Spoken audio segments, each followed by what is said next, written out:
Ladies and gentlemen, welcome once again for our look into the wonderful world of professional wrestling. Through the power of Wi-Fi, we bring you Dancing Don Wayne, right there from Virginia, and Dapper Dwan Harris. That will be your name. Motorhead's out on assignment right now. We've got Dwan sitting in, capably filling the chair that Motorhead would have. We are the Squared Circle Maniacs Pro Wrestling Podcast. My name is Johnny Bottles, and we're going to get into, right off the bat, what everyone's talking about in the world of the internet wrestling community, where everyone's talking about the meltdown that the diminutive owner of AEW is having, Mr. Tony Khan. A Twitter, I've heard someone refer to Twitter X as Twix. I'll call it Twix. I've seen also Zwitter. I've seen Zwitter. Zwitter? I've seen Zwitter as well. Not bad. Half, 6 of one, half dozen of the other. Not bad. Twitter has been a minefield of bombs that Tony Khan's just dropping, making himself look progressively worse and worse, not only in the eyes of the people who don't like AEW, but also people who are fans of AEW. And I'd like to put this out there before we start for all the neckbeards in the basement with their Cheetos crumb-covered phones, sitting there in their boxer shorts, stepping on their Xbox controllers and their Lego playsets. Look, sucking down Mountain Dews by the case. Just gobbling that shit down. And knocking back the left-handed cigarette. Well, that is like Xanax. We just like to say we're pro wrestling fans. We want all the companies to do well. MLW, WWE, AEW, Impact. Well, Impact. Wow. Crazy. Let's not get crazy. How can you get... I tried to watch it, guys. I tried to watch Impact. I've said it before. I'll say it again. I just couldn't get into it. People are saying, give it a chance. It's unwatchable. They're performing in front of 200 people, and they've got... I think they're up to... Actually, they're up to 100,000 viewers now from 89,000. So they cracked septuple digits. 100,000. They can't crack an egg, let alone fans. I'm done with that company. Well, it was bad. There was a time where it was watchable, where it was TNA. They had guys like Samoa Joe. I'm not even getting into that nonsense right now. It's an unwatchable product. It's like pulling teeth or fingernails right now. God knows I want no part of that. I do want to talk a little bit about what Tony Khan said today, and I don't know if you've got them all pulled up or not, but before you get into it, did you see what Brian Alvarez reported about an hour or two ago? 2 hours ago, I think now. I did Brian not. Alvarez said the overall thought from within AEW is that they want Tony Khan to put the damn phone down and step away from social media. He is completely losing his shit right now. He cannot stop tweeting about getting his ass handed to him. And he brought the smoke on himself. He would not shut the hell up. He started calling it, Tuesday titles. He gave it a name. He wanted to treat it like a pay-per-view. Well, pal, if you want to put your big boy shoes on and come out here swinging, don't be surprised when the GOAT show up on NXT. Don't be surprised that John Cena's out there. You can't see him. Don't be surprised the dead man comes up. Don't be surprised that they bring in the biggest hitter in management right now. You wanted the smoke. You got both barrels. Now every neckbeard and Tony Khan is bitching and crying all over social media. This wasn't even Raw or SmackDown. They didn't even bring in Roman Reigns. They didn't bring in Gunther. This could have been a hell of a lot worse. This could have been awful. They brought in 4 or 5 guys that have not been on NXT in a long, long time.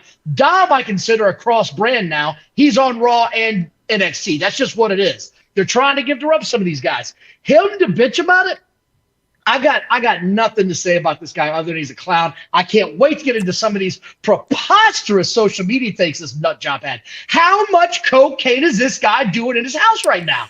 Don, they didn't want to take AEW out back behind the barn and pull a bullet in its head. They just wanted to drown it a little bit. They wanted to waterboard AEW a little bit and see what happens. Dwan, did you watch both shows? You've watched both shows, didn't you? Yeah, but I think, to me, what's your take? The approach that WWE took this time, that should have been the approach they took 4 years ago, and you wouldn't even really be dealing with. You might not be even dealing with AEW now. Right. Well, there's one. You should have interspersed some of those main roster folks Because I liken it to this. Okay, AEW shows up. It's like back in the day when you were in high school. You have the girl who was the number one girl in the high school. Everybody wanted to be with this girl. Then all of a sudden, this new girl shows up. So usually the girl who's the queen of the school, she's gonna up her game to where you forget about this new chick. But like Right. WWE didn't do that. And of course, everybody's drawn to like the new chick. Stop the presses. Who's this? Let me see who this is. And so now you've got competition. It's not really competition because they don't have the production values you have. They don't have the history in the marketplace. They don't have the global reach that you have, but it's still somebody that's, you have to waste time, trying to tamp down. Right. So here's the thing. So I'll take your take on NXT, Juwan, and I'll put it to you this way, right? There was a time when NXT was truly just their developmental brand, right? That's true. It was true. Guys and gals that were not ready to get on USA Network. They weren't ready for that next jump. Now it's not that anymore. Now it's wrestlers that are TV ready. They're not quite ready to step out on their own yet without some serious guidance and coaching. And what they're doing now is they're bringing over the other guys, the big stars, to give them that rub, to give them the rub that they need. So when they make it to the main stage in Raw, they are already a household name. Braun Breaker coming out of that show, I know he got chokeslammed. People are like, oh, you let The Undertaker come back. Everybody knows who Braun Breaker is now that wasn't watching NXT because that clip was everywhere. It's everywhere. And I don't know if we're going to get into it, but I just want to say this. And Larry pointed out as well, and I was talking about it too. The line The Undertaker used at the end of that show, that wasn't directed at Braun Breaker. That was directed at Tony Khan. There is one badass in wrestling right now, and there's one badass promotion, and it ain't All Elite Wrestling. It ain't that. I was hoping this would be a good show. When I flipped over for the overrun, guess what I saw in the ring with All Elite Wrestling? 3 ex-WWE guys that were well past their prime in the ring. That's what they are. They've made one star. One star. I'll take that back. They made 2 stars, right? They've made 2 legitimate stars. One of them's already left for the WWE. The other one, if he's got any sense, won't be far behind. My take on NXT when it started out, it was a developmental program started by Vince McMahon and Laurinaitis. And Matt, I forgot his name right now, the former Prince Albert from... Matt Bloom. Matt Bloom. I knew his first name was Matt. I couldn't remember his last name. I'm getting old. He was in a tag team with Test, managed by Trish Stratus when he started. I remember that WWE. show. Yes. Exactly. They were TNA. Test and Albert. TNA was the tag team name. Yes. But anyway, Matt Bloom's doing a hell of a job down there. Triple H came into developmental and started handling it. It was a side project. Vince said, you go ahead and book this for a while, and we'll see how you do.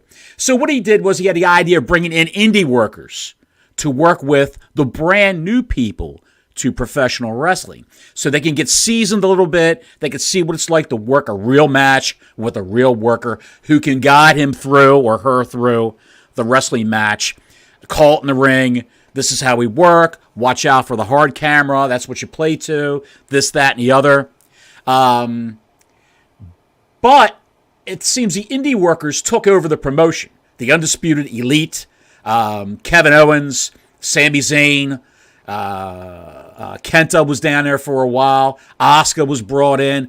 All these indie workers and Japanese workers were brought in, which is a good thing.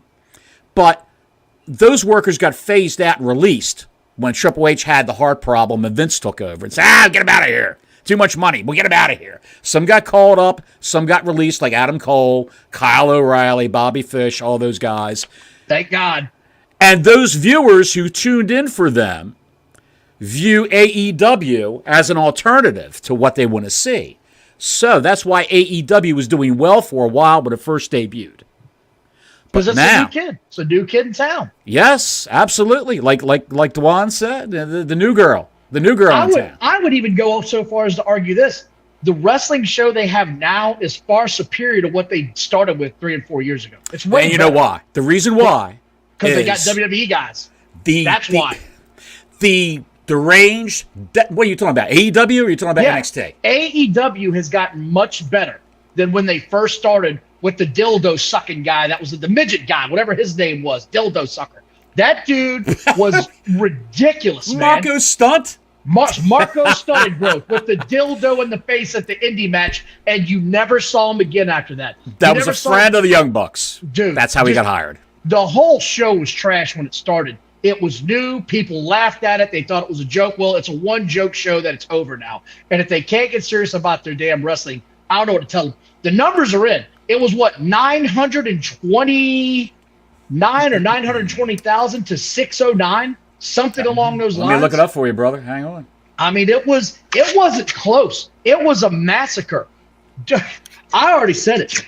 Shawn Michaels is booking NXT. He took out his Johnson, laid it across the forehead of Tony Khan, and made his dad watch on national television. And you can't tell me shit otherwise. That was embarrassing. He touted it on social media, talking trash, and then it gets even better. Did you see the shit he put out there about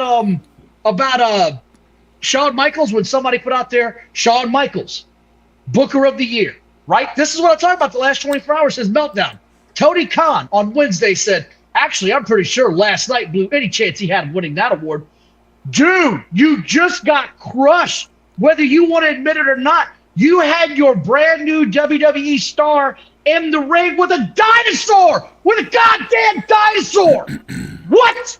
This is your opportunity to do something. And you got him in there against the worst worker you could possibly have in the company. Let's see if we can't kill my brand new star in the first match. What are we doing, man? So bad. Going back to NXT for 1 second, you would let me prove my point. What's different now from when it started is Vince McMahon is no longer in charge of day-to-day creative for the WWE. We'll get into that a little bit later. But he is essentially a mannequin. He's been a mannequin for the last 6 months. They phased him out. Go ahead. He's behind the times. Yeah, absolutely. He's past his prime. I mean, a lot of the people that you had in NXT previously that Triple H and Shawn got over, that once they got to the main roster, he ruined them. He buried them. Buried them. I mean, Keith Lee, Killer Cross. Mm-hmm. To be fair, I don't think anybody was saving Keith Lee. That guy, good Lord. Holy shit. Man. Well, he had some health issues, but he had something, and whatever it was, he wasn't taking guidance, because look at him now. It's gone to shit again. It's just terrible with what he's doing right now. I think he's still dealing with some health issues. He's in a place where the booker isn't a booker. He thinks he's a booker. He wishes he was a booker. He probably give all the money, all the billions he has to be an actual booker, but he's not. He's somebody playing cosplay, and he's cosplaying as a booker. Insane. That's God. Where, I mean, if you're a big man, you go to AEW for your career to die. You even had one monster heel come out of that company, whether it's a Keith Lee. I mean, they ruined Wardlow. Ruined Keith Lee. Ruined Lance Archer. You never see that guy anymore. It can't be his age. I mean, he's 43, 44, Archer is. And he's like almost 7 feet tall. Why wouldn't that be your answer to The Undertaker? That guy with the mohawk and biker gear and all that, managed by Jake the Snake Roberts. I'd strap a rocket on his ass for like 2 years and see what happens. But Tony Khan, it's the land of the small guys over there. The land of the small guys. Vanilla midgets. Thank you, Kevin Nash. You 5'6" to 5'9", you're going to be the man over there. Exactly. Well, we talked about this last week, right? Luchasaurus has looked like a big guy since he's gotten an AEW, right? He's looked like a big dude. Adam Copeland's there now. Adam Copeland is as big or bigger than Luchasaurus. And that sort of caught me off guard. Like, I know Adam Copeland's not a small guy, right? But when he's in there with the ring, when he was having matches with The Undertaker and Kane, we talked about it last week. He was a guy that had to sell because he was always the smaller guy. Even though he's taller than John Cena, he's not as big as Cena. He had to sell for Cena. Now he's going to be the guy that's going to have to be the monster the whole time. And right. I can't. Dinosaur. The dinosaur. What I would have done with Luchasaurus if I was Tony Khan or anybody in charge, I would have said, we're going to get you some new boots. We're going to put lifts in your boots to make you taller than Edge. We want you to be at least 2 to 3 inches taller than Edge. You're a big guy now. You're going to wear them when you're in the ring with Edge. We're going to practice working in them before all the shows. And all your spare time, go down to the Nightmare Factory with QT Marshall. Work with them down there and get used to wrestling in lifts. Jericho does it. Just ask him. He's been doing it for 40 years, 30 years. So anything that keeps that guy off my TV, I'm fine with. Anything. Here's from the Vince McMahon's Thoughts Twitter account. Tony is spiraling. Ratings are down. Crowds are non-existent. He fired his top star. The shows are worse than ever. Meltzer is comparing AEW, and he has done this, to WCW/TNA. WWE is hot. The video game lost millions. His tweets are totally unhinged. TMZ reported his anti-Semitism storyline. Goddamn pal. That's how he signed off. Of course, it's Vince McMahon's thoughts, and the guy's spot on in everything he says. He really is. Great Twitter follow. Although that anti-Semitism angle with the name Friedman on the roll of quarters. Yeah, dude. I didn't see how that was that.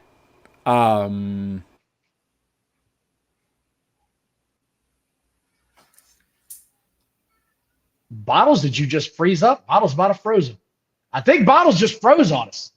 You there, Dwan? Are you there? Yeah, I'm here. Okay. All right, I'm jumping out. I'll jump back in. Okay. So, look, I'm not Jewish, and I'm not going to. Go ahead. I'm not Jewish. I'm not going to pretend that I am. Like, it is what it is. Apparently, that's a slur. That's an insult. I don't know.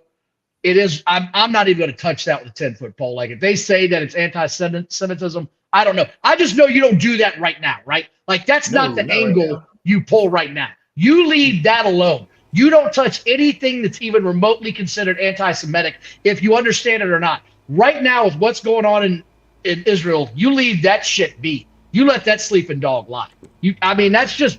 That's somebody is just tone deaf as hell and doesn't understand what's going on in the world. Just terrible. I think that was just run, and he never signed off on it. He didn't even know they were going to do that. That's probably between the agents for the match and those guys. I don't think he doesn't get down to a granular level of booking his shows. He really doesn't. Did you also see what I'm going to try to start going through some of these tweets that Tony Khan put out there today? Somebody started raging about Vince McMahon today and how he's used his power and influence to take cheap shots. I've got it right here. Tuesday was a cheap shot. Yeah, you can pull it up. Dr. Randy Gerthrod, PhD, is the name of the money account. The difference is that Vince has the power and influence to take them cheap shots. He's earned the right to make them. Tony Khan is Vince if you order him from Temu, which is a bargain basement Chinese Amazon knockoff. You can shop like a billionaire, but you'll get the cheapest tat doing so. And Tony Khan responded, yes. Vince has allegedly used his power and influence to shoot a lot of shots. You know why he can do that? He just Peter Northed you on Tuesday night. Shot you right in the face with his look, right? Right now you are messing with the big dog. You got it all over your face. Talked all the shit you wanted to talk, and then you got Peter North. That's what I'm calling it. Just the money shot was all over you. All the talk all week, how great it was going to be, how they were going to crush NXT, how scared WWE is. They called in 3 or 4 stars. Most of them are part-time wrestlers, and crushed the competition. He wouldn't stop. He would not stop. He would not stop. I don't understand what's going on with this guy right now. He is a mental midget, and he's having a complete and total breakdown. And it started, I think it was either Monday or Tuesday morning, where he called Vince, or when he called Shawn Michaels a bald asshole, taking a shot at him then because of what they were doing. Here's that right here. House of Wrestling Twitter account. Triple H and Shawn Michaels look to send Tony Khan a message. Exclusive story. And here's what he had to say. I have a message for them. See you tonight at a special Tuesday night Dynamite Fight Tuesday. Blah, blah, blah. The first 30 minutes are commercial free. A big overrun tonight. Bald assholes. Which is supposedly a scene from that show Curb Your Enthusiasm with Larry David. That's on HBO. Yeah, this is a screen capture from that. And I find it funny.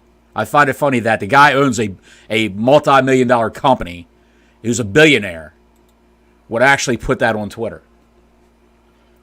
Gil's comment, don't forget they brought in wrestlers they brought in didn't even wrestle yet and still that's what we were talking about earlier, Dust and his crew. Those guys didn't even wrestle. Cena didn't wrestle. Undertaker didn't wrestle. None of those guys wrestled. None of them. them. They didn't have to. They cut promos. And they're an attraction. Tell me I'm wrong. Gave people the rub out. I mean, major attraction. Mm-hmm. My God. What else you got? I know you got more bottles because he's just melting down. This week, this is 7 hours ago. This week, 2 active decades-long rating streaks from 2 great legends were ended. With all due respect, until this week's head-to-head AEW and TBS versus WWE and USA, neither John Cena nor The Undertaker had ever been on a WWE show with under 1 million total viewers, plus under 400,000 in the demo. Does somebody want to tell him that John Cena was actually on NXT before when he was feuding with the Nexus? Anybody want to remind him of that? Or is he just going to pretend that never happened now?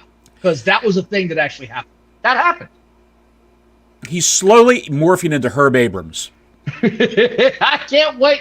Dude, I can't wait to hear the story. He was found unconscious, naked, chasing a hooker with the bat, high on cocaine. Passed out in the lobby of the hotel. Greatest way to go out in history. If you're going to go, that's how you go, man. That's how you go. That's exactly how you do it. That's exactly how you do it. He's my God. Amazing. It's amazing. It is just absolutely. Dewan, have you been watching all of this as it's unfolding? Have you seen it? Yeah. As it's just. His problem is he doesn't have. He wants to be the cool guy. He wants to be everybody's friend. Mm-hmm. He doesn't have the sense enough to put an inner circle around him of people that aren't yes men and that aren't trying to get a job or work him for money.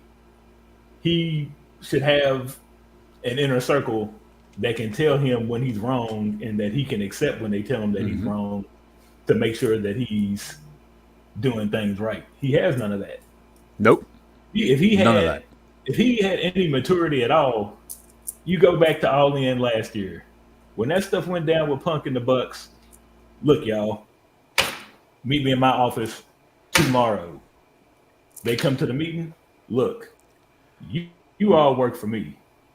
Now, if you all can't pick up what I'm about to put down and y'all can't work together, hey, here's your release. You know, there's no ill will.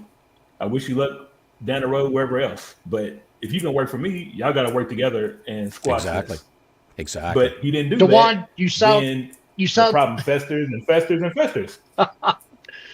You sound like a rational adult male, which is what we don't have running this clown show of an organization. Johnny, do you want to go down the AEW card to see why they got the ever-loving shit kicked out of them? Well, going back to keep doing some crazy tweets? I just want to make a point to back up what Dewan said. During that media scrum at, what was it, the Brawl Out, as they like to refer to it. It was All Out, but people online called it Brawl Out. And that was a year ago, Punk. like now, right? Like a year ago now. Almost. A year ago, like back in September. September, right? Yeah, okay. Yeah, last month. He was eating those muffins, drinking a diet lemon lime soda, and just going off about the Elite and everyone else there. What Tony Khan should have done was, as he started to go, okay, that's enough of that. Give it up for our world champion, CM Punk. CM Punk, everybody. He should have stood up and did that, and gave Punk the high sign and said, go back. You're done. We got it. We'll talk later. We'll talk later. And brought out the next contestant for the media scrum. That's what he should have done. But he sat there and went. He had a meltdown. You can see it happening. You can see it live. He was like, oh, shit, what am I going to do? What the hell? What grown man acts like that? That one with the coke problem. My God. He's a billionaire that's never been told no and has never lost anything in his life. And he's losing his ass with this company right now. Vince McMahon and whoever it was, not saying Vince McMahon was in charge. He's just still. Vince McMahon's not in charge. I'm not saying he is. Listen to Dewan, me. He's the guy. Don and I got into it earlier on messaging today. Who's the chairman of the board? That's all I'm saying. He Who's seems to think Vince McMahon is negotiating TV deals right now. No, that's not what I'm saying at all. That's not what I'm saying at all. He thinks that Vince McMahon is still writing the TV shows. I'm He's not writing that either. the TV shows. He's not. Listen to me. He is the head of the company. He is in all the meetings. I'm not saying he's running them, but I will guarantee you he is in the meetings. He is listening. Someone's giving him a briefing. Just like case in point, he's still, when you think of WWE, at least I do, I still think Vince McMahon is the guy. That's until he dies. That's how I'm going to see it. It's over. But until he dies, that's like saying Dana White's not in charge of the UFC because they made him change his title. He's still running the show. Everybody still has to go through Dana White. He has one boss and he tells what's going on.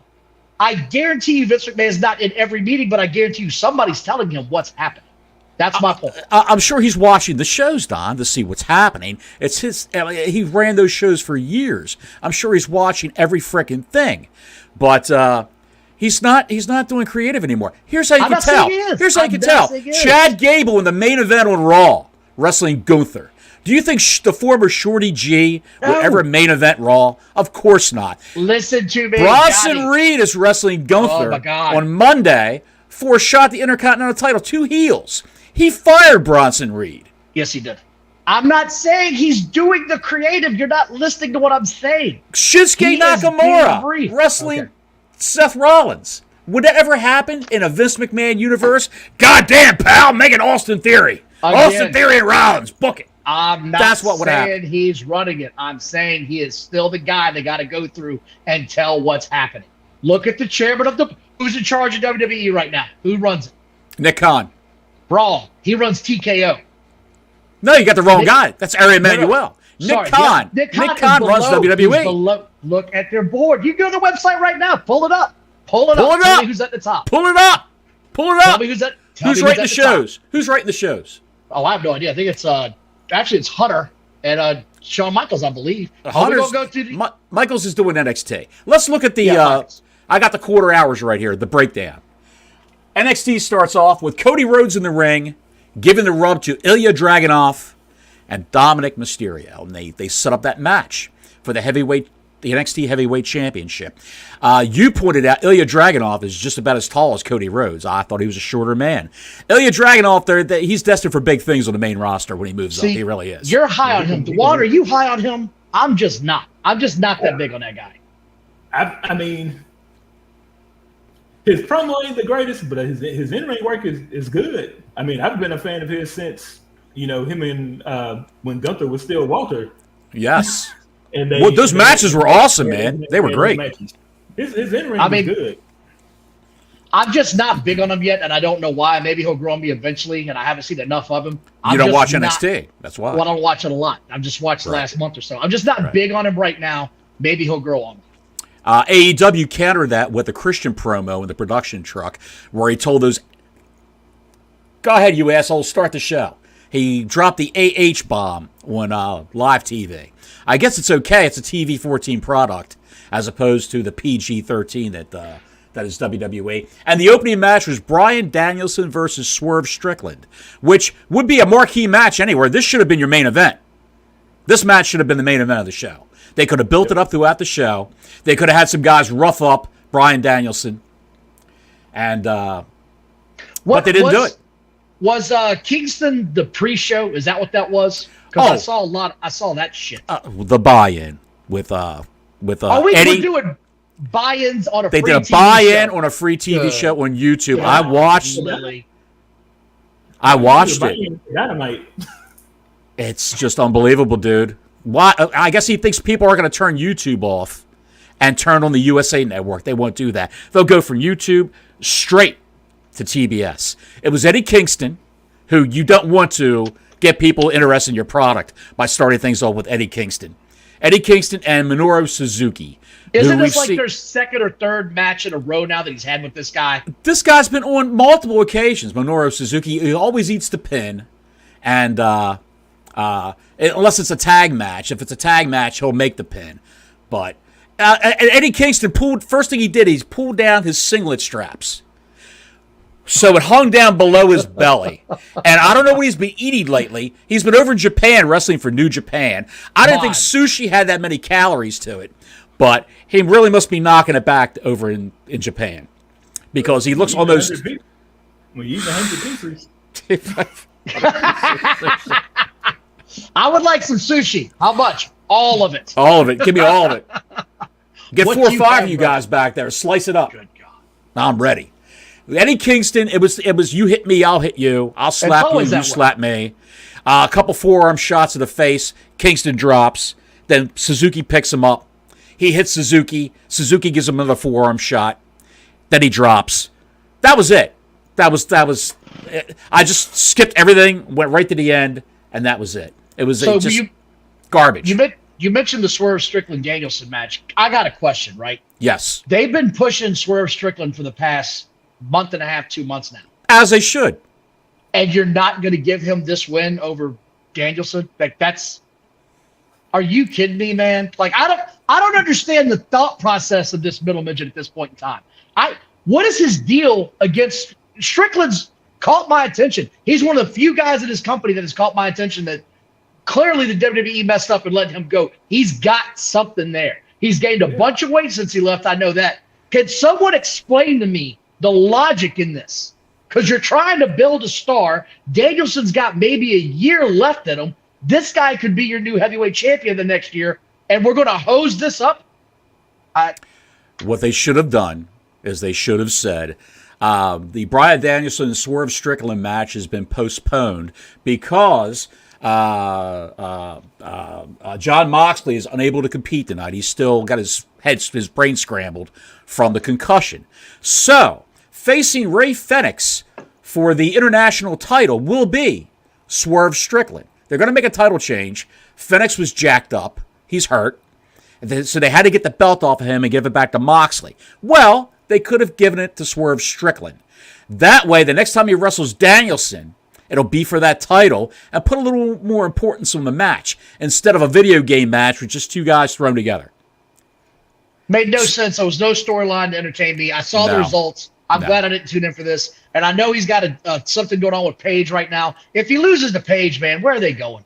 Like, if you're going to build a heel, build a heel. This is just god-awful. What was next, Johnny, on AEW? That quarter hour, NXT did 991,000. Almost a million. Almost a million. AEW did 731,000. I guess some of those people from the buy-in didn't tune into TBS yet from YouTube. So, going to the next quarter hour. All 10 of them were missing. We've got, on AEW, we've got the finish of the Danielson versus Strickland match.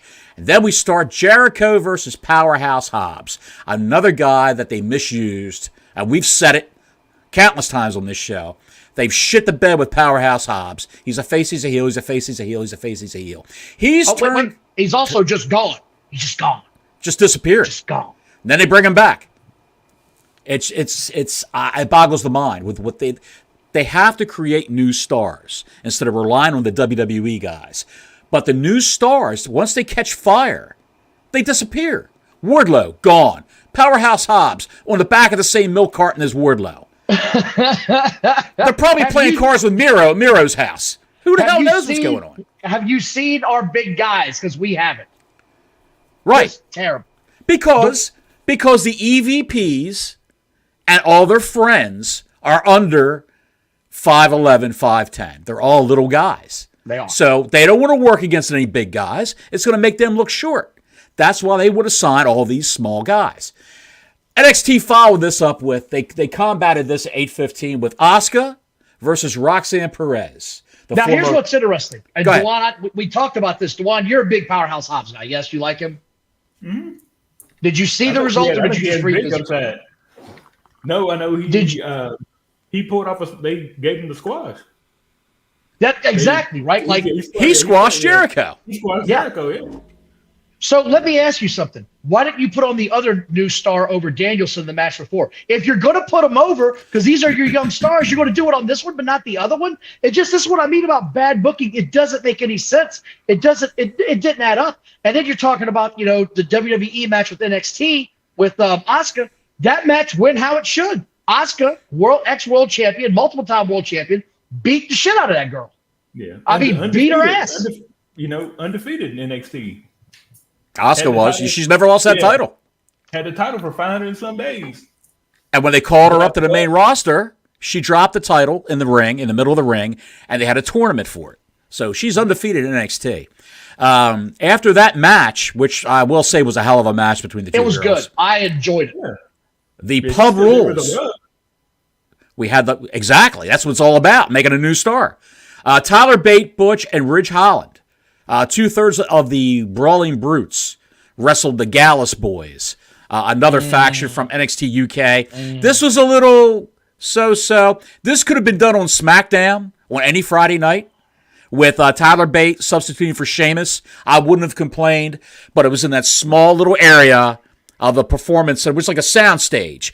It's like the kind of sound stage where they would shoot a TV show on or a sitcom. I got a question for Dewan. Are you a big Brawling Brutes guy? Not really. See, neither am I. And I know Bottles is kind of big on them. I'm not a big fan of theirs.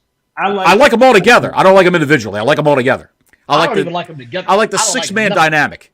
I don't like anything about that group. Nothing about that group gets my attention. Nothing about that group catches my want to watch it more. I see the concept, but it's like they don't have, but like for a group like that, each of the members needs to have like a definitive personality. And I don't think like Ridge Holland. He's blase. He really is. Yeah. Ridge Holland is. They need to put him out on his own, let him do a few promos so he could talk and try to get himself over. Butch gets through his character of being just a crazy little bastard. He's the Buddy Jack Roberts of the Brawling Brutes, essentially. I think Dewan just nailed it on the head, though, why I don't like him. The personalities, there's only like one personality in that whole group that gets over. And the suck factor of the other ones in that group just bring it back down to nothing. Like if you've got one guy over and four guys just sucking the wind out of what you're doing, I'm not going to like it for long. Like if the Four Horsemen, if it had just been Flair and three guys standing around holding their junk, I wouldn't have probably watched about that. You got to have some personalities. That's just me. I'm not big on them. I haven't been big on Sheamus in a long time, and I know he's supposed to be the head leader of that group. That's neither here nor there. Sheamus might be done. Sheamus wants more money, and he wants the heavyweight championship. Good luck in AEW. At 45 years old. 45 years old, he wants more money. Yes, he's got the Adam Copeland problem. This bled over to the 8:30 to 8:45 quarter hour, which was the finish of that match with the Pub Rules match. A lot of it was through picture-in-picture. Then you saw Becky Lynch and Lyra Valkyria, another NXT UK women's competitor.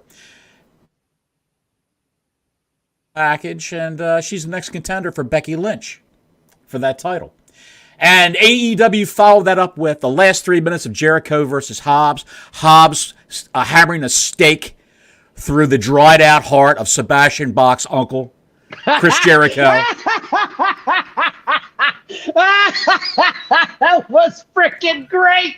Holy shit, we got a Sebastian Bach reference. We saw Adam Cole and doing a lot of yard work over Roderick Strong's house. One-legged Adam Cole. Then we saw a Kingdom video. Then we saw Orange Cassidy versus Ray Fenix, which should have been Swerve Strickland versus Ray Fenix. This quarter hour, NXT did 861, and actually AEW came up 20,000 people, 673. And they start off with how many again? 770? They had 731. They dipped at 655 for the end of Danielson versus Strickland and the beginning of Chris Jericho and Powerhouse Hobbs. Everyone watched NXT. They stayed strong at 956,000. NXT dropped down to 861,000 because of that Pub Rules match, which was a little weak. But then business picked back up in the next quarter hour. The next quarter hour of 8:45 to 9 o'clock. Almost at the halfway mark, guys. It was the finish of Ray Fenix versus Orange Cassidy. Boo. And then we had, and I don't know why they wasted this gimmick for a picture-in-picture full-screen ad break, but Toni Storm, timeless Toni Storm, wasted her time in a picture-in-picture, whatever she was doing in that ad break. It was, They try to be witty. They try to be funny. I love the gimmick. I love the gimmick when she speaks. Crowbar's going to sue somebody's ass. But give her the I time. actually saw that. You look up at the Dwan. You look up Crowbar Timeless on YouTube, and you'll see. This is from 2 years ago. You'll see something almost the same as what Tony Storm's doing in black and white. He's got the brandy snifter. I think he's got on a smoking jacket, and he's doing the old. It's a black and white video. It's doing the same thing that she's doing now, but it's a male doing it. Wardlow versus Matt Seidel, which was the former Evan Bourne from WWE many years ago. And this they did in picture-in-picture? What, Wardlow versus Seidel? Yeah. I think it came in, I think they did take a picture-in-picture break, but then the match didn't last that long when you're getting 5 power bombs. He power bombed that boy like you owed him money. Boom, boom, boom, boom, But that's boom. how it should be. Left Get through the him over. crowd. I think Wardlow was just biding his time. He's doing what they tell him to do, and then he's out the door. See you later. Don't you agree, Dwan? Yep, he needs to go to WWE. I think that contract's up at the end of the year, same as Maxwell Jacob Freeman. I think they'll both be out the door. Package deal. I would sign those guys as a package deal. It could be the second coming of Shawn Michaels and Diesel. That'd be awesome. That would be awesome. Yeah. Jericho, Garcia, and Matt Menard, a household name. Matt Menard. Fat Daddy, what's his name in that Jericho Appreciation Society? Big head, 5-gallon, Daddy Magic. I don't have a clue. I think it's Daddy Magic, Matt Menard. Whatever that's supposed to mean. It's Daddy Magic, all right, because it makes me, it puts a spell on me to make me want to change my channel back to NXT. Those two were checking up on Jericho to see how he was feeling. And Menard said, "What are you doing, Garcia?" Garcia's the guy, Don, who does a little... Yeah, I know. God, that guy's annoying. You know. It's Did you see the thing where he had Pal, but that's all you got. Pal, but that's all you got. When you got the personality of a Cole's mannequin. Did you see? He just danced. That's all he could do to get over. Did you see he and Matt Hardy had a dance-off on their Friday show like 2 weeks ago? That was Jeff Hardy, pal. Matt Hardy can't dance. His legs are on backwards. One of the Hardys. Matt Hardy's got the legs of a Cocker Spaniel. He can't dance. Did you see that shit? Yes, I did. Clips of it were on Twitter. I got it. I don't watch Rampage. You'd have to tie me to a chair like they did to that kid in Clockwork Orange and pry my eyes open with wires to sit me in front of the TV to get me to watch Rampage. I tried it. The show sucks. It's abysmal. It's abysmal. It's just, oh my God in heaven. The AEW product is like if you open up that Fight Forever video game and you pick the wrestler you want to be and you let the computer pick your opponent. That could be how he's booking these shows with a copy of Fight Forever. But at any rate, Jay White versus Adam Page. That feud just started up out of nowhere. A random match out of nowhere. I do not know why. Swerve Strickland didn't wrestle Ray Fenix for that title, and Adam Page would try to interfere in the match and cost Swerve Strickland the belt. That and inadvertently leading to Swerve Strickland winning. He could have did a buckshot lariat off the top when the ref's back was turned and clocked Ray Fenix accidentally instead of Swerve Strickland. That's what could have happened. But no, they chose not to do that. No. And that match was once again through picture-in-picture ads, which just gives people the impetus to change the channel. Am I right, Dwan? Either change the channel or go get something to eat or take a break. Take a squirt, do whatever you got to do. Light a left-handed cigarette up. Ad break over on NXT. John Cena and Braun Breaker did a live promo. And then they had another ad break. Which was tremendous. This was tremendous. This was a bloodbath for AEW. 909,000 viewers for NXT and 589,000 viewers for AEW. So they all just bailed on Hangman Adam Page and his butterfly pants. They did. They did, but the worst hasn't arrived yet. We haven't cratered yet. We haven't cratered yet. We haven't cratered yet, Don. Give me time. Well, what did you think of Braun Breaker and Cena? What did you think, Dwan? What did you think?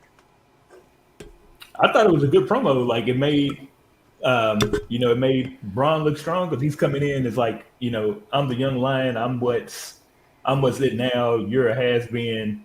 You need to respect me. John coming in like, hey, I respect your talent. I see that you're talented, but you're missing something. Right. Come to my learning Just- tree. And then I'm gonna go ahead. he hits him with the lesson, and then of course Braun gonna be sideways, and then try to come with the cheap shot, and then he almost got embarrassed because he was about to hit him with a FU. I still call it the FU. I don't call it the AA. It's the FU. Did you? I felt like this was an old school, dirty tactic wrestling angle, and I was all about it. I was all about the heel trying to get over dirty on somebody. I was all about the babyface saving himself and almost getting his hands on him. It felt like something out of the 80s to me. I loved everything about this. Please, somebody in WWE, call up Braun Breaker. He's so ready to come up there and start dancing with the big boys. I want to see him and Gunther go at it. I want to see that title flip with Paul Heyman in his corner getting the new IC strap because it would give it more moxie. I told you a while back of why they haven't called him up. He wants to stay down there and work on his promos. He was weak on promos.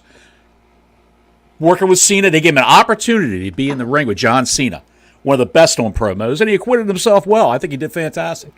We will have to have a discussion. He sounds like his uncle, though. I was just going to say, you're right. If you close your eyes, Dwan, he sounds exactly like Scott Steiner. If Phenomenal. you take 60% of 30, I want to hear a math promo from him. Just do it to get a good laugh. They tried to do that months ago. They tried to do that with him, and he started on it, but that's when he was a face, when he was a good guy. He started on that. All right, going to MJF did it well. A few weeks ago. Yes, he did. Yes, he did. Steiner rap that was good. The ratings went down for AEW at the conclusion of the Jay White versus Adam Page contest through picture-in-picture ads. If you waive all the ads from the first half hour of your show, you've got to pay those advertisers back by doing picture-in-picture ads. You continue to move your show along, but you run the risk of people changing the channel. And that's a lot of what happened with AEW. Tony Khan doesn't realize how it all works. But anyway, post-match with MJF live promo, where he read the riot act to Jay White and his cohorts. That was countered at 9 o'clock with Tony D'Angelo, the Tony Soprano of NXT, and Stax Lorenzo, his capo, meeting Cody Rhodes backstage. Baron Corbin promo, Dominic Mysterio versus Ilya Dragunov got kicked off with LA Knight as the referee. And they started that off with picture-in-picture ads. The difference is not many people dipped out in their picture-in-picture ads. 958,000 people watched NXT for this. 549,000 people gone. Watched AEW. Bailed. They were all gone. You're figuring almost not quite 200,000 people left the show. 9:15 to 9:30. Let's go. Let's do a rapid fire here. AEW, Jay White, MJF, Juice Robinson, live promo. They did the quarters thing. They had another Tony Storm video, a silent video through picture-in-picture ads. And that was met on NXT with the last 3 minutes of Dragunov versus Dominic, which was great. John Cena, Trick Williams, Carmelo Hayes backstage doing a promo. Trick Williams, there's that name. That's the next guy. That's the next big guy. I freaking love him. He's going further than Carmelo Hayes, I think. Yes, he is. I believe so, too. And I know that they're high on Carmelo. Trick Williams is the guy. He's got the look. He's got the size, everything about that guy. Love that guy. He reminds me of he kind of reminds me of Booker T. He does. Very Booker T-esque in the way he carries himself, his cadence, the way he walks. He's ripped like Booker T was when Booker started out. Speaking of ripped, Jade Cargill met Shawn Michaels. That was the... Yes. Dude, I mean, when you're going to make a star, right? You don't just throw them out there like AEW did with Copeland. You tease it a little. She's in the building. Look who she's meeting with now. I wonder what they're talking about. She hasn't said one word, and everybody's buzzing about her already. Hasn't said a word. Is she coming out? Is she going to wrestle in the show? Yes. Will she be here? Will she come out to slam somebody? Is she going to grab Nia Jax by the throat? What's going to happen? Will she grate cheese on her abs? I'm down for that. Whatever. Let her do it. Don's eyes right there. Hey, look, that girl, I loved her when I saw her at AEW. She got my attention. She obviously needed a lot of help, and they're getting her help now, and they're bringing her along. This is how you bring a star. Nope, not AEW. Get in the ring with the dinosaur. And then disappear for a while. That's what they did to her. They put her in the back burner for the longest time. Yeah. Cody and Corbin were backstage. Dominic Ripley and Nathan Frazier got into it a little bit backstage. Nathan Frazier is a fantastic high flyer from Great Britain. I've seen several of his matches on NXT. You're not familiar with him yet, Don, but you will be. He's a name to watch. He wants a piece of that North American title that Dominic Mysterio is holding. And Danny Palmer versus the former MMA fighter, Lola Vice. Lola Vice was just working it on the way to the ring. I will say that. Good Lord Almighty. Danny Palmer is athletic, a former gymnast. She was. They're both from the Next in Line program, but Danny Palmer is. She's. There's something. You think she's special, huh? There's something off-putting about her. I don't know what it is. Maybe I don't know. Maybe because she was in the ring with Lola Vice, a smash mouth, hard-hitting fighter. Lola Vice. I'm down with Lola Vice, pal. Take my money. Well, I'm down with Jade. I'll watch when she goes up on the main roster. I'll watch that all day long. Like Sega Genesis just said, Jade can win any demo she wants to. Just put her on. Just put her on. And when she when she does, it's going to be amazing. NXT had 914,000 viewers for this. Okay. 557,000 viewers for AEW Dynamite. It went up a little bit. I don't know what rose. Maybe MJF. Maybe MJF got some viewers back. He got them back. I mean, he's their guy. He's their top star as far as an in-house product growth. He's one of the two they made. He's one of the two. I'll give him credit. But when is the focus going to go back to him as the champion and him having a credible challenger? Exactly. That's the good point. And that's what everybody's tired of, is this tag team horse shit with the Ring of Honor belts. It makes no sense, and they're worthless. Worthless. He should just unify the belts. Unify the Ring of Honor belts with the AEW tag belt. I don't know what they should do. I don't know. Have a match between whoever's the Ring of Honor champs, all of them, and the AEW champs, and just consolidate everything. Shut down that Ring of Honor website, and nobody's going on there watching it. Nobody. Hikaru Shida versus Saraya. Speaking of nobody watching, Hikaru Shida versus Saraya. Through a lot of it was picture-in-picture. Don Callis and Takashita did a promo. So here's my question to you about the Saraya match, right? Because you had read that she took a quote-unquote suplex on the apron. And I saw what you were talking about, yes. She laid on that girl. She did not take it. Did you see it, DeJuan? I missed that. So Shida literally took her in a suplex and brace yourself. And when she did it, she literally landed on her. Almost her complete body was on top of Shida when she landed. There was no suplex. And everybody tried to make a big deal out of it. The neckbeards went crazy. Oh, did you see that suplex? It looked like shit because it was. She was trying to protect her. I don't know why they ever put this belt on this girl. I know she was a hometown hero. She should not be in the ring if she can't take stuff like that. That was why they put it on her. He just put it on her for the pop because they was in England. For the pop at Wembley. You're exactly right. She's got a neck like a stack of dimes. She shouldn't be wrestling. And Shida, when she had the belt, when she won the belt, she's in the middle of the ring, and she kissed the belt. And I was going to say, good Lord, you'd have to spray that thing down with Lysol. You'd have to soak that thing in bleach before I would put my mouth on that title. Because it's probably what does with belts. It's got skeet tracks all over it, pal. That's all I can tell you. Palmer versus Vice continued with NXT. They had a Chase U segment. And Braun Breaker, Paul Heyman were backstage talking. Cena and Carmelo Hayes came out. Then they had an ad break, and then you saw a video featuring the son of Brian Pillman, Pillman Jr., who's got, he looks like he went to Carmelo Hayes' barbershop with the tight beard and the hairline on the side and all that. He was looking good. And he did more, it's a pre-tape that you could do 50 takes of a pre-tape if you want to. But it was great. They made more of a star of that kid than of the entire time he was in AEW. More of a star in that little 2-minute promo than the whole time he was in AEW. I thought it was friggin' great, man. I loved everything about it. His name is Lexis King. Lexis being short for Alexis, which was his sister who passed away at the age of 26.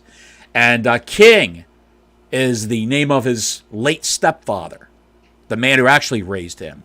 Because I think he was 4 years old when Brian Pillman Sr. died. He was, yeah. He never really knew his dad. He only knew his dad through videos. That was it. That was $887,000 for NXT and $558,000 for AEW. So, going into the next. Go ahead. Now we get to the end of the shows next, right? Yeah, we're coming up on it, buddy. We got a half hour left here of everything. Picture full screen ad break. MJF. I guess he was getting his shoulder checked or whatever. Or I don't know what's going on with him. I forgot what it was. It doesn't. That was the Acclaimed. The Acclaimed came out. Max Caster, the rapper for the Acclaimed, wants to bang MJF, I guess. I never saw that for 1 second, so I couldn't tell you. That's three members of the Secret Handshake Club trying to indoctrinate MJF. The MJF wasn't having it. He walked off. Yeah. Christian Cage did a live promo. Then came out Adam Copeland versus the Dinosaur, Luchasaurus. I was on the edge of my seat for this. I bet you weren't. I'm calling bullshit on that. Yeah. Why would you have his debut match? Why would you have him book his debut match against that dude? It makes no sense. It makes no sense. People, you could have had him go. Have him go against Swerve Strickland. Have him. I mean, I would have booked because I took Strickland out of the Bryan Danielson match. I would have had Adam Copeland versus Bryan Danielson at the end of the show. Hey, it doesn't make any sense, but none of anything else they do in the show makes any sense. None of it. None of it. There was no storylines. And I said it last week, and I'll say it again.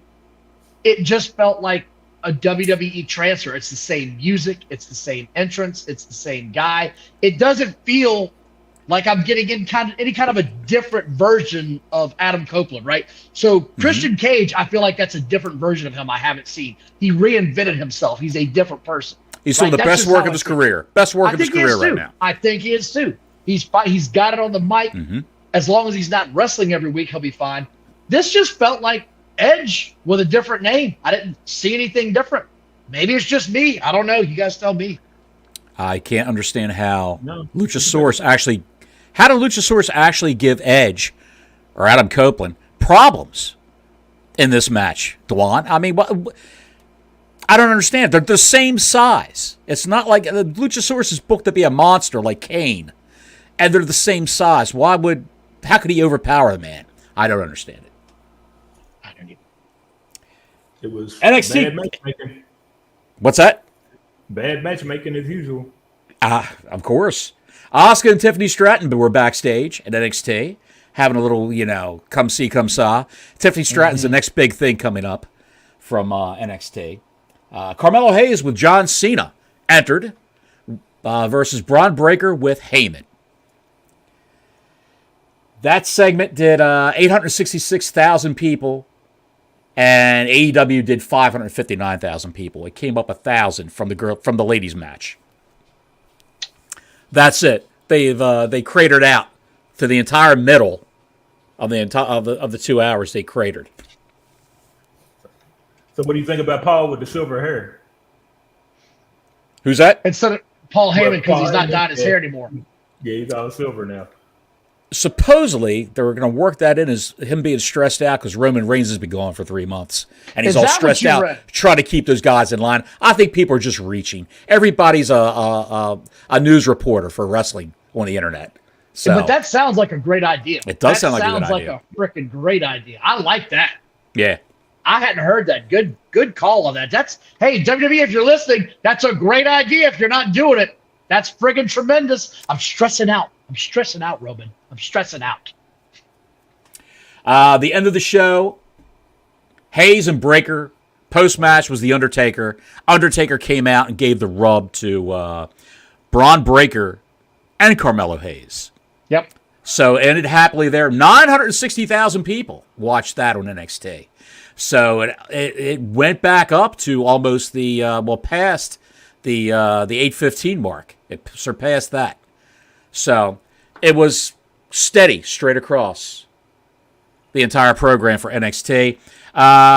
Meanwhile, on the other channel, A guy with a bad neck, a 50-year-old man with a bad neck who had nerve damage. He had his neck fused. Takes a tombstone pile driver from one of the sloppiest workers in AEW, Luchasaurus. It was a post-match scrum with Christian, Nick Wayne, Bryan Danielson, Claudio Castagnoli, Wheeler Useless, The Gates of Agony, Swerve Strickland, Hangman Adam Page, they all came. Everybody Batgirl, came out. Artemis Gordon, James Bond. Who else came out? You name it. Michael Myers. Do you want to know what this reminded me of? The end of WCW, when everything at the end of the show was a damn run-in by everybody in the back. Everybody just comes running down. And that's the first thing I thought was, did he learn nothing from a failed company? You can do it every once in a while. This happens all the time on this show. Way too often. He has no idea how to book a TV show. He has no idea whatsoever. Lazy booking. Lazy booking. Exactly. He has literally no idea how to book a TV show. Tony Khan, if you're, I know you're not watching, but if someone wants to get this to him, case in point, Shinsuke Nakamura versus Seth Rollins. Shinsuke Nakamura was teaming with Rick Boogs a year and a half ago. And they weren't doing anything. They were a comedy tag team that would win against, Otis and Chad Gable, but they would always screw the pooch when it came time to win the titles or fight somebody who actually has any kind of talent or any kind of win-loss record. They built Shinsuke Nakamura back up to be a legit competitor for the World Heavyweight Championship in competitive matches with Seth Rollins. And I thought, and I told you this, I thought Nakamura was going to win that belt Saturday night at Fastlane. Anything to change it, because it's just gotten stale. Through storylines, you change the perception. Through storylines and a rub, you change the perception of a mid-card talent or a curtain jerker, if you will. They don't know how to do that over in AEW. They know how to do it in WWE, but because the man-child tries to do everything himself over there, he has no clue on how to make a star. No clue how to go from point A to point B to point C to point D to the championship belts. He doesn't know how to do it. You can't do it. So I guess that covers that. I mean, you got anything else on that, Dwan, before we go on to something else? Because my thing is they still. It's like with Seth Rollins, it's like back in the day, like John used to call him like Super Cena. Now it's Super Seth. Yep. And I had an issue with, okay, you see that match, you see the defense. He won with the Falcon Arrow, but I mean, he got beat up. Mm-hmm. So I don't understand why he comes out on Raw. I mean, he at least could have had his ribs taped. He could have did something to kind of sell what happened instead of coming out dancing. Right. Instead of coming out dancing. And wanting to fight Drew McIntyre. He wanted to fight Drew McIntyre that night. That was a disconnect for me. It was. That was a little sloppy. A little sloppy booking there. But let me show you this. I'm going to show you this. This is a holdover from the NXT show. And I'm going to just show it to you right now. Let me pull this up real quick. I got to jump through a few hoops here to get this up. The Rock's daughter was known as Ava Raine. Yes, that was the little segment they showed in NXT. And it was like going to break, and you heard nothing out of it. But it was a little conversation. She said today on Twitter she's no longer Ava Raine. It's just Ava. And her whole thing with the Schism, which is a Wyatt family type ripoff with Joe Gacy at the helm. She was a member of that, and that's defunct now. Ava Raine will be moving up to the Bloodline. Look for it. I'm telling you right now. They wouldn't put this. This wouldn't be on the internet. Everything they do is deliberate. Everything they photograph backstage, everything they do in WWE and social media is deliberate. So look for this coming soon to SmackDown. They plant seeds for Roman versus The Rock. Absolutely. For the control the tribal chief. Makes sense to me. I like it. One last thing about Tony Khan's tweets. Meltzer chimed in Oh, first. on all the craziness. You want to hear what Meltzer said? Oh God. I'm sure it was something like Tony Khan was right in everything he said. We should all bow down to him. Oh, He's no. a great man. Oh, no. I'm going to leave out all the stammering and all the stuttering. And when I came in the door, Tony Khan was, and that guy can't speak to save his life. I cannot get that guy. No. I think he's got Asperger's. I think he's developmentally challenged. He's a millionaire. I think he is an Asperger. Asperger. Have you ever had one of those? They're not bad. I put a lot of A1 sauce on it. It takes the taste out of your mouth. Meltzer said regarding Tony Khan's Twitter activity yesterday, you know what it felt like? And it was a scary thing because of the memories of what happened next. It reminded me of when Eric Bischoff, WCW was still doing really good at this point. Here we go. When they started losing, you could see that everybody was just losing it on the WCW side. They were ahead for a year and a half, and they probably thought they were going to be ahead forever. And forever didn't last. Steve Austin got hot and things changed. And when WWE started winning on Monday night, which was hardly the end of the world because WCW was still drawing very well, the TV ratings were still very good, but they were losing most weeks. Not even every week, but most weeks, and they just unraveled. The TV got really shitty. And I remember watching the TV when they did the stuff with Eric Bischoff. He started challenging Vince McMahon to a fight. And the TV was like so bad, it was just like, my God, they've completely lost it. Now, the one thing I'll say is this the a AEW... Did he write a book? What the hell? Yeah. What I'm reading right now probably took him about an hour to get out. My God. Get to the point, Meltzer. The one thing I'll say is the AEW television tonight was hardly bad. It was very, very good. So we haven't seen that yet, but that was a sign when things like that happen, and WCW just went to hell after that. And hopefully that does not happen with AEW. Oh, what's happening?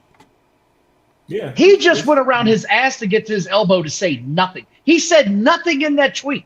And you know Eric Bischoff is going to fire back. He just said nothing. He literally said nothing. They had a really good show. I hope it doesn't go to hell from here. That's all he said. I can't stand that guy.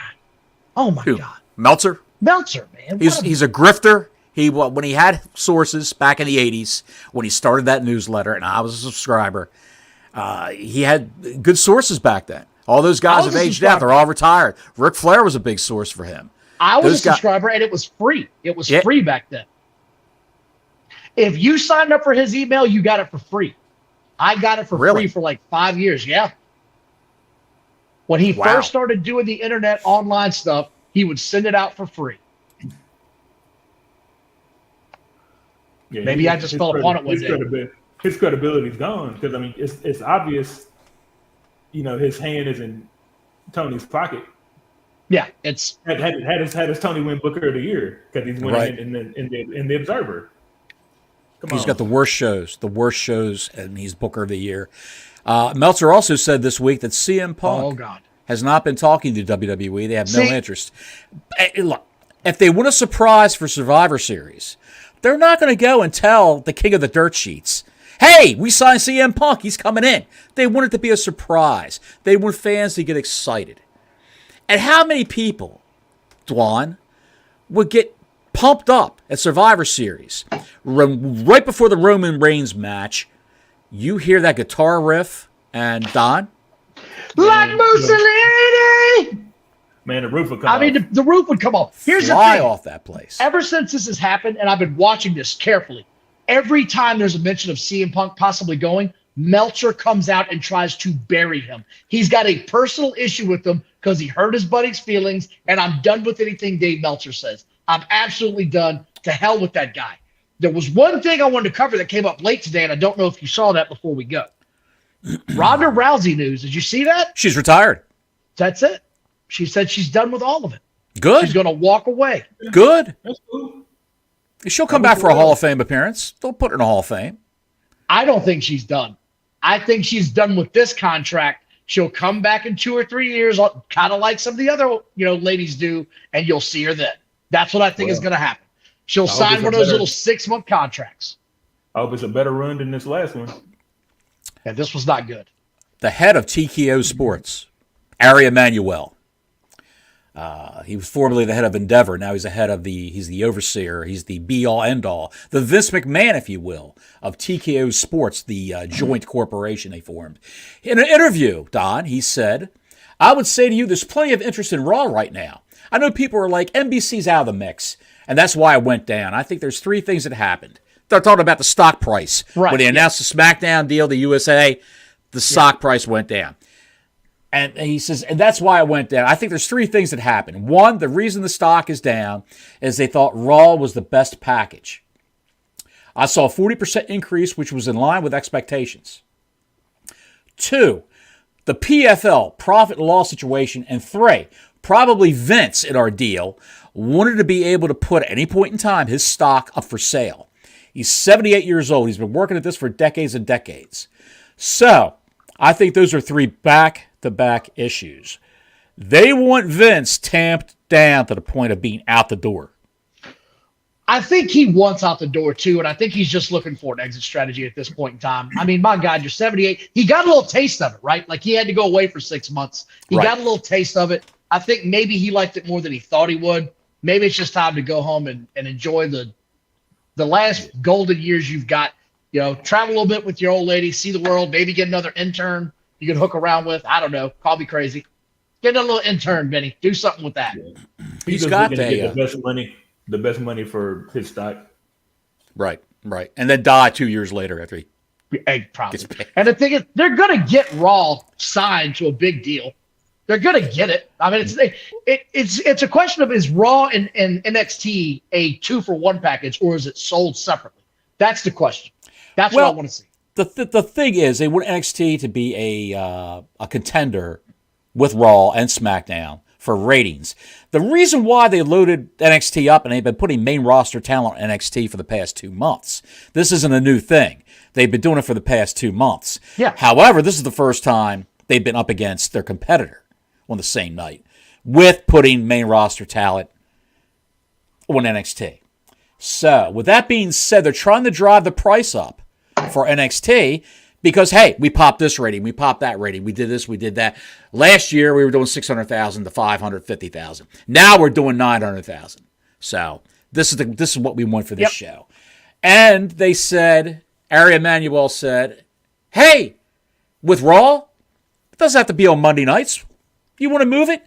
We'll go with anybody. We don't have a schedule. If you want us on Tuesday night, we'll go on Tuesday night. You want us on Wednesday night? Oh, boy. We'll go on Wednesday night. You want us on Thursday? We'll go on Thursday. Please let Wednesday happen. Wednesday happen. I hope to God it does. I hope to God it does. Strictly for the Twitter entertainment. Oh, unglued. Unhinged moments. Can you imagine, Dwan, what that man will do when he sees Raw's been moved to Wednesday nights? Oh, man. With their new deal. His head will blow. His head will explode. It'd be like that episode of Chappelle Show. Exactly. Yeah. What was that movie? Let me see your face, brother. Scanners. Remember that movie, Scanners? Oh yeah, long time ago. Yeah, long time ago. So yeah, that's what we're dealing with there with the ratings, and it's not a let's kill Tony's product and bury it in the driveway at the end of the driveway. It's not like that whatsoever. But well, Bottles, that's all I got for tonight, buddy. I don't know if you got anything else, but I think we hit the nail on the head with what the hell's going on. What you got, Dwan? I see you there. I got a little bit of breaking news before the show started. NWA, they've got a TV deal that they're going to be Shut announcing. up! Get out of here on actual television. Yep. Don't tell me it's on Access. Good God. He said 2 deals. So, and he's supposed to be announcing it here in the next couple of weeks because he did an interview on Busted Open. He got interviewed on Busted Open this morning. Good. All right. Dewan with the breaking news. I hadn't heard that. Good. That's Maybe amazing. We'll finally get to see something. Maybe we'll see something out of that company. I'm going to tell you a little story about a man who had a neck problem. He had a broken vertebrae in his neck, cervical vertebrae. He had to go in and get a neck fusion. He's a guy that Dwan probably knows who he is. Don probably doesn't. He's heard the name but doesn't really know him that well. Kyle O'Reilly. Yeah, I know who Kyle O'Reilly is. From the Undisputed Era. He got moved over to AEW. He's been out for the last year. Because he wrestled a few matches in AEW and one of those idiots over there broke his neck. So, his neck he had to coming get back? fused. I'm just reading what he put on Twitter the other day, and he wrote basically a book. I had my neck fused last September to fix some nerves that had gotten themselves compressed. I'm sure a career of laying on my head for a living played a role, but sadly we'll never know. Regardless, I had been in pain and losing strength in my right arm for some time, a la Kurt Angle. He didn't say that. I threw that in. Yeah. I've been losing strength in my right arm for some time, and no amount of tape or denial could delay my surgery any longer. Unfortunately, I suffered from a rare post-surgical complication. I couldn't move my right arm at all. C5 palsy, the doctor said. Oh, shit. Nerves take a long time to heal, so I was left to be patient and test my perseverance. Needless to say, it was disheartening to relearn activities like brushing my teeth and wiping my ass with my left hand. My career wasn't in question any longer, it was my quality of life. But focusing on what I could control every day kept me sane, such as being the best father I could possibly be because his wife just had a baby. Is everybody writing a book right now? Is everyone writing a book? Dude, this is just a lot. It My goes on. God. Every other moment has been spent rehabbing, dry needling, and training. He's dry needling my ass right now. Good Lord. A few months ago, I discovered the newbie device, NewFit. It's got some kind of Twitter handle. It's called the Newbie, an electric stimulus machine that runs on direct current, akin to the human nervous system. The machine has many terrific uses, but specializes in helping those with post-surgical neurological injuries. And it's got a little accompanying photo of him actually moving his right arm up and down with this thing hooked up to it. Full range of motion of that right arm. I think the kid's done. Personally, with a neck injury like that, he could go the Vicodin route like Angle and just start eating Vicodins and try to do what you can in the ring like he did in TNA. But it's not good at all. Yeah, he might be able to be an agent or maybe a trainer somewhere or something. Exactly. He could do that. Go home to NXT where they didn't break your neck and try to be a better guy. Here's the Nielsen household coverage estimates for October 23rd.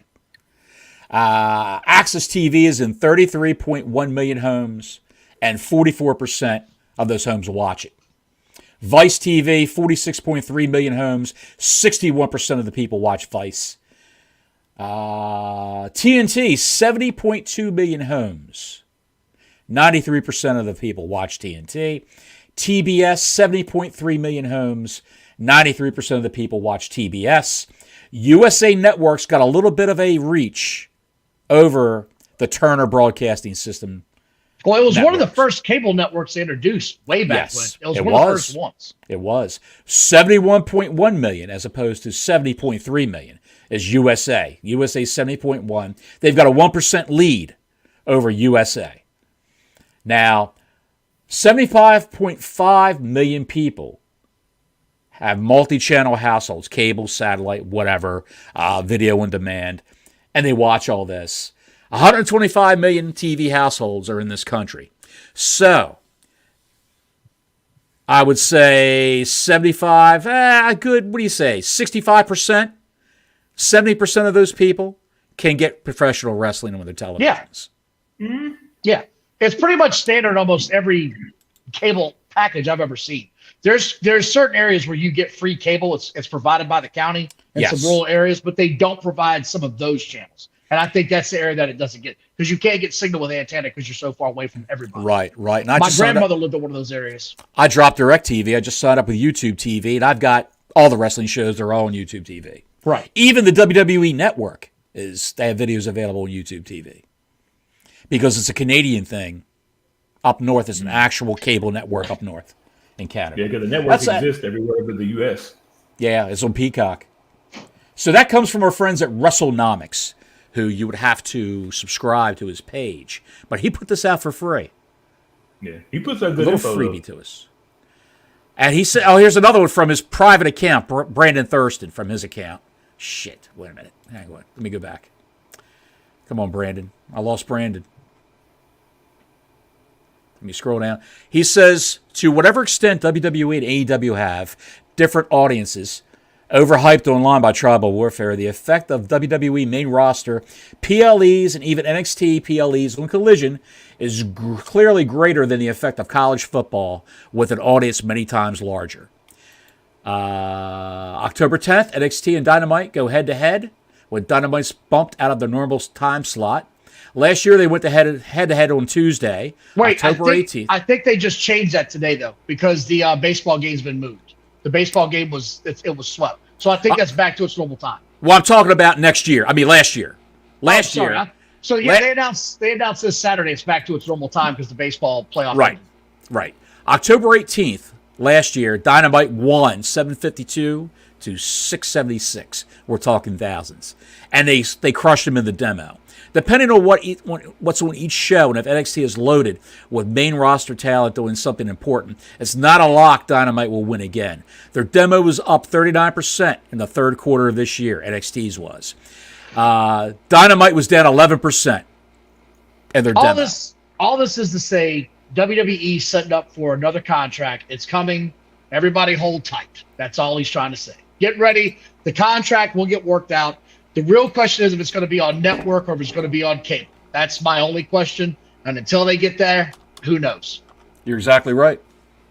We'll never know. Exactly right. Have you seen the trailer for the Iron Claw? Yes, I have. It's awesome.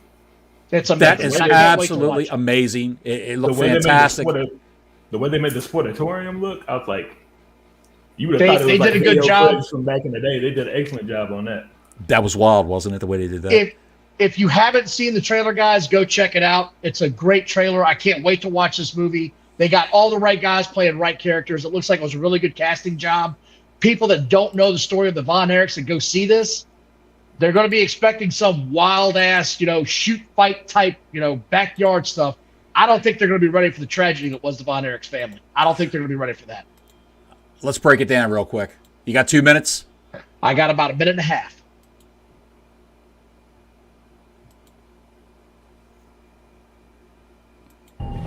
Ever since I was a child, people said my family was cursed. Mom tried to protect us with God. Pop tried to protect us with wrestling. He said if we were the toughest, the strongest, nothing had ever hurt us. I believed him. We all did. The guy who plays Fritz is fantastic. Tomorrow, please, David. Perry, I want you to join your brothers. He's absolutely a rising star right now. He is. Now, we all know Jeremy Allen White. my favorite. Yeah, then Kev, he's then on his David, way. Then Mike, but the rankings can always change. What do you want in life, Kevin Von Erich? More ribs? I want to be with my family. They got that haircut down. Be with my brothers. Yes, they did. What do you like to do with your brothers? Freebirds. Yep. I've been looking for MJF in this. Together, we can do anything. We're here to restore justice to the Wrestling Federation that our father built with his own 2 hands. Yeah, look at the Sportatorium, man. That's like, Yep. Yeah. Iron Claw to use. Where's MJF? He's one of the Von Erichs. Like we're alive. well, He's the cousin, I Lance believe. on there. Yeah, he's like the cousin or something. Gonna be uncle? Yes, sir. Oh man, that makes me so happy. I'll talk to you about something tomorrow.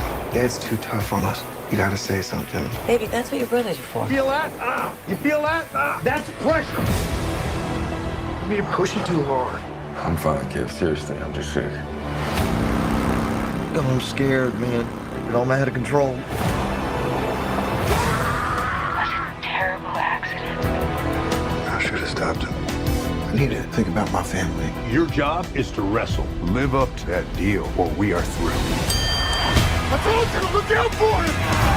I just love being out there with you guys. It's the only thing that matters to me. The Von Erichs will forever be the greatest family in the history of wrestling. Was that Flair? Yeah, that's Flair. I couldn't tell at the end. Yeah, that was Flair. God, that's going to be good. Yeah, that's Amazing. That's going to be fantastic. And Larry nailed it. Paid actors hitting the ropes better than the AEW clowns. Nailed it. Nailed it. I think Ryan Nemeth, Dolph Ziggler's brother, plays Gino Hernandez in that, if I'm not mistaken. So I'm looking forward to seeing this. I might actually have to go and see it theater to see this And one. then Chavo Guerrero Jr. He did the choreography, the in-ring choreography for it. and he plays Ed Farhat, the Sheik, not the Iron he? Sheik, but the Sheik. Yes, I did not see that. Yes, he's in there. Yeah, he plays him. Phenomenal stuff coming out. Phenomenal I'm looking stuff. forward to it. Absolutely. Yeah, that movie might end up if it's really written well and the acting's really good. I mean, it might be up for an Oscar or Golden Globe or something. It could very well be. The story is so dramatic. Larry says MJF plays Lance. Yeah, he plays Lance Von Erich. Yeah. Looking forward to it. It's amazing that the paid actors can hit the ropes better than those AEW nerds. Exactly. Boys, that's all I got. I got to hit the head. Folks, if you like what you saw, please give us a thumbs up. It helps with the YouTube algorithm. I say this all the time. It helps us to show up in your recommended bar of recommended videos that are trying to get you to watch. It helps us to show up in pro wrestling bar of videos that you may have on your YouTube page that they think you might like. And we could fall into that category also. Hey, whatever, every little bit helps. Subscribe. Please subscribe if you're a new viewer to us and you haven't subscribed already. Please subscribe. It helps us along. It helps us get the word out there about the Squared Circle Maniacs channel. We have Classic Rock Echoes. If you like classic rock, Motorhead and I chop it up every week. Not this week, though. He's out. He's on assignment. So he's searching the Hollywood Hills for hobos to run down. So he's a little busy right now. What's that? Shout out and thanks to Brother Motor for letting me pinch hit for him this week while he's on. Glad you could join us. Anytime you want to pinch hit, all you got to do is let us know, and we'll bring you in. You got any ideas for a show? Please drop it on us, and and we'll cover those things. We also do the Square Circle Gridiron, hosted by that guy right there, Don Wayne, and it's a free-for-all.